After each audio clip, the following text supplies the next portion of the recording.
You mentioned earlier that you are only one lawyer with one opinion.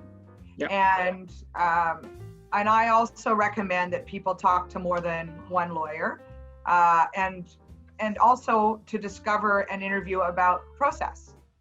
So you've got litigation lawyers, only litigation. You've got lawyers that are collaborative or are mediators, for example. Yep. So if you're entering this process, going through, you're starting a separation, what do you say to those people? What questions should they be asking when they're interviewing a lawyer, other than how much am I going to get for my spouse's support?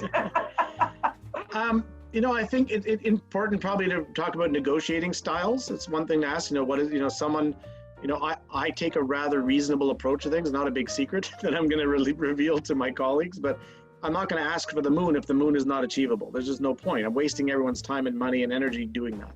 But you want to put forward reasonable proposals. That's would be asking a lawyer what their negotiation strategy is.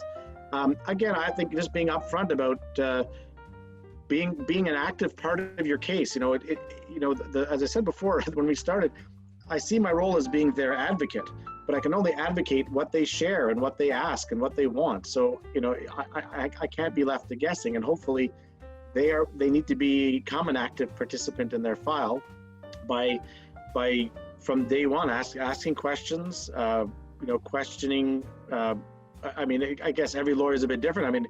I try to always, if I can, engage the client when before any step is taken or before any proposals are made. I always try to get my clients to review them first and share their feedback with me.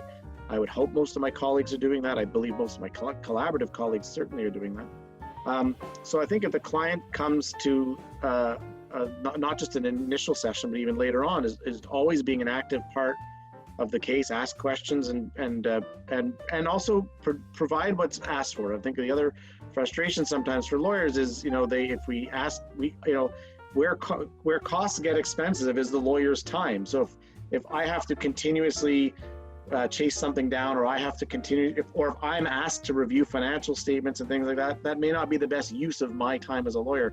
So I try to, again, always work with my clients on finding the best ways of saving time to save funds or find the right expert to help with that. One way I would summarize what I'm hearing is your approach, which I think is really quite wonderful, is that what I hear is that you really want to hear what's important to your clients, and then you want to be able to help them create something that's reasonable, that's within the law, and make sure that there's nothing that they've left on the table. And I think the important part is that is what your lawyer's there to do. They're not there to get you something that's outside of the law. Yep. They're there to help you understand the situation, help you understand where your family division fits within the law.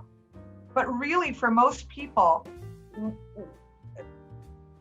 don't know how to interpret the law. That's not their, but they know what's right for their family.